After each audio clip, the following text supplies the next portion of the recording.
What's going on, good people? Welcome to College Football Final Times After Effect show.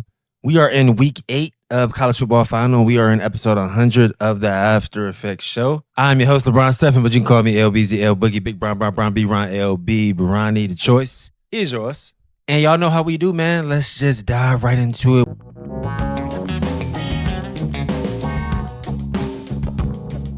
We had a lot of massive games in week 8 of College Football Final. So I wanted to start off with the Friday game, October 17th at 8 p.m. Number 2 Miami went down. Yes, number 2 Miami went down 21-24. Louisville beat them 24-21. Quarterback Carson Beck went 25 for 35, 271 yards, but he had 4 interceptions. Wide receiver Malachi Tony had 9 catches for 135 yards, 0 touchdowns. But whether you're at home, whether you come in undefeated, anytime you have 4 interceptions, whether on the road or at home, it's going to be very hard to win. On the other end, Louisville quarterback Miller Moss went 23 for 37, 248 yards, and 2 touchdowns. Running back Isaac Brown only had 15 carries for 113 yards. And then Chris Bell, wide receiver 9, had 9 catches for 136 yards and 2 touchdowns. So those guys really stepped up and got a massive win for the Louisville program. I'm interested to see how far Miami would drop, right? Because Louisville was undefeated and Miami pretty much had all the hype. If you look at any of the other episodes I was doing, I was kind of bigging up Miami. Miami was looking well. Mario Cristobal had those guys humming. So for those guys to drop one, and sometimes that typically happens, right? You're on a short week, you play Friday instead of Saturday, so you lose a day of practice, and it looks like Louisville just came out and played it better than Miami and was able to pull out that win. So yeah, let's see how Miami bounces back in week 9. All right, going to the 12 p.m. games on Saturday, October 18th. We had number 10 LSU versus number 17 Vanderbilt. Vanderbilt was able to pull out with a win 31-24. Vandy quarterback Diego Pavia went 14 for 22, 160 yards and 1 touchdown. Also, he had 17 carries for 86 yards and 2 touchdowns. So he kind of did a bit of everything with his legs and his arm. While I was watching the game, I did notice that he had some big 4th down conversions. So shout out to the Vandy quarterback, man. He stepped up when he needed to step up. I know Vanderbilt had a tough loss in the prior week to Alabama, and they were able to,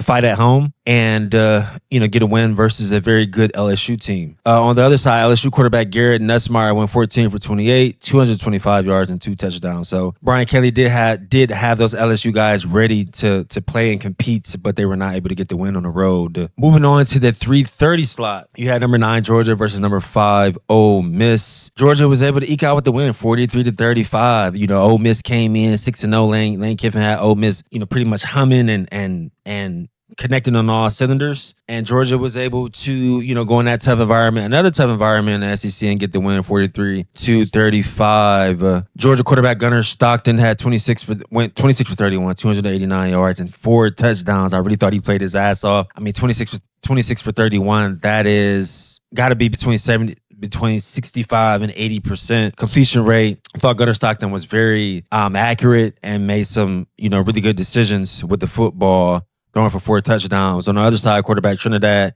Shameless went 19 for 36, 263 yards and 1 touchdown. And, the score is not really telling. You see 43-35, but UGA defense, they were able to make stops in critical situations, and I thought they played really well in the 4th quarter. I believe Ole Miss, was extremely limited in their offensive output in the 4th quarter. So Georgia was able to pull out with the win as they continue to matriculate through that really, really tough SEC schedule. So I doubt, since Georgia was 9, I doubt Ole Miss will drop past 10, but that was their fault. Their first loss. They did come into the game 6-0. So shout out to the Dogs. They're doing it. Let's go to the 7:30 slot. We had 2 really big games. Number 6 Alabama versus number 11 Tennessee. And Alabama was able to pull out with the win 37-20. Again, like we've been talking about every week, Alabama continues to figure out how to win games. Their wins aren't always perfect, and they actually pulled away from Tennessee here in the second half. A Heisman candidate quarterback Ty Simpson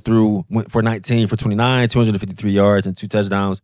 Ty Simpson just continues to play really complimentary football, making really good decisions with the football, and continues to kind of make his case for the Heisman, right? I think those two touchdowns has to get him up to close to 20 touchdowns, if not past that.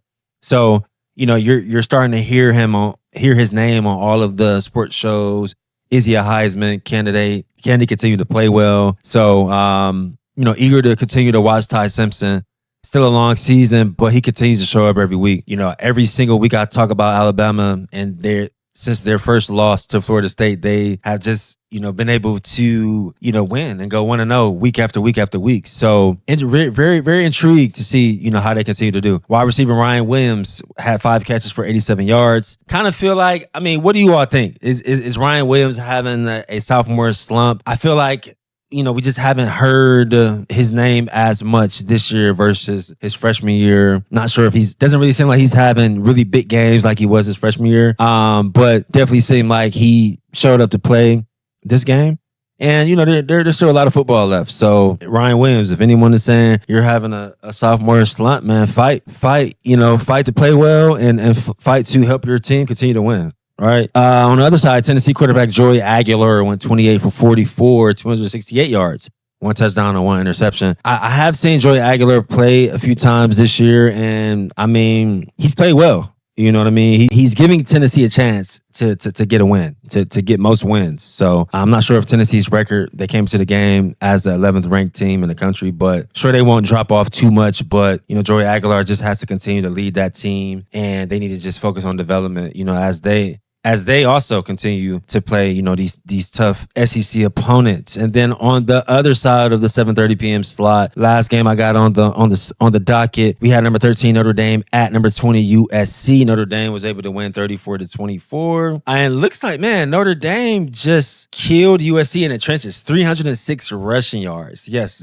I said 306 total rushing yards. Do I have any stats for Notre? Yes, running back Jeremiah Love had 24 carries for 228 yards and 1 touchdown. So out of those 306 yards, Jeremiah Love rushed for 228 yards. You don't really see that often in college football. So clearly Marcus Freeman has a physical team or a physical bunch in Notre Dame, and they pride themselves on running the football. So yeah, shout out to Notre Dame. On the other side, USC quarterback Jaden Mawaba went 22 for 42, 328 yards, 2 touchdowns, and 2 interceptions. Every time I've discussed USC, it seems like Jaden always has a lot of passing yards, right? He's always like in the 300s or always over 300, but they're just not always getting the win. So not sure as far as accuracy. 2 touchdowns with 2 interceptions. So I know that's something that Jaden will have to improve on. Also, USC wide receiver Jacoby Lane has 6 catches for 111 yards and 1 touchdown. So USC has always had a lot of firepower on offense, right? That's what we kind of know USC for. Now, can the defense get more physical? Can the defense play the run a little better? 306 yards on the ground just can't happen, right? Especially in the Big Ten, you're just not going to win. They only lost by 10, but imagine if they gave up half of those yards instead of 306 yards, maybe 153 yards. Maybe they win that game, right? So we'll definitely need to see some improvement from USC's defense as we get into the latter part of the season. But that is about all I had for Week 8. So what is the after effect of Week 8? What would we say? I would have to start off with Alabama, right? How many more games are they going to win? Everyone wrote them off after that Week 1 loss versus Florida State. And all they've done thus far is continue to win games and win big games, right? So, how can Alabama continue to go 1-0? Are they going to, what does their schedule look like? Are they going to look too far ahead or just really, really focus on going 1-0? And where are they going to be ranked next week? They came into Week 8 ranked number 6, but, with Miami losing, I think you had another loss in there. They may go to that 3 or 4 slots. So can Alabama stay focused? I didn't talk about this game, but Ohio State just absolutely clobbered Wisconsin 34-0. So can Ohio State stay focused? We thought that Ohio State and Penn State was going to be a massive game, but as we saw, Penn State's season has kind of gone in the dumps. And shout out to my alma mater, University of Iowa, for beating Penn State. I think they beat them by 1 point, 25-24 or 24-23 in the Kinnick night game. So I know that atmosphere was electric. I believe my former teammate Micah Hyde got inducted into the Ring of Fame or the Farmers Ring of Fame. So shout out to Micah, man, great dude, had a great college career. Ohio guy, had a great NFL career. So yeah, can Ohio State stay focused? I think I saw their schedule. I don't think they play any ranked teams to finish the season. So, can they stay focused going into the Big Ten championship?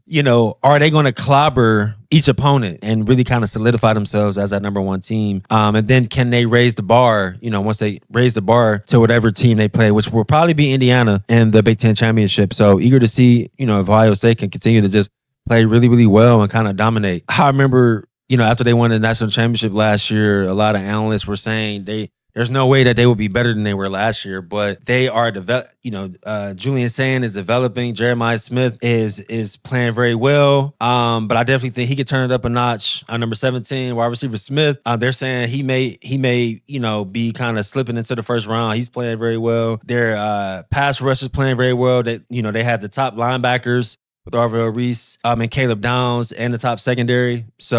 And they have a former NFL defensive coordinator and Matt Patricia. So, things are looking on the up and up for Ohio State, but can they stay focused? Can they just focus on going 1-0? Alabama, Ohio State, and I would say Indiana. I didn't talk about Indiana's game, but I believe Indiana will probably move up to number 2 now with Miami losing. And so now, and also their head coach, Kurt Kignetti, got a massive contract extension also, which I thought was smart for Indiana, especially after the rumblings came out that Penn State might be looking at him to at least interview him for their head coach opening. So I thought that was very smart for Indiana to drop the bag to Kurt to make sure he stayed. So definitely want to see if Indiana can continue to, play well and not look too far ahead. We kind of saw that last year. I think they actually went 12-0 last year and then played Ohio State and got clobbered in the Big Ten championship. Then I don't think they won their bowl game either. So I would say that's the after effect. Can Alabama stay focused? Can Ohio State continue to dominate? And, how does Indiana, handle being number 2 and can they continue to go 1-0? So if you are watching this show on YouTube, please subscribe to LeBron Daniel TV. If you are listening to this episode wherever you get your pods, please subscribe to the After Effects show. We will continue to drop college football final every week during the college football season and in conjunction with the After Effects show. Hopefully we can get some guests booked here in the fall/winter to continue to tell these organic stories. See you all next week. Peace.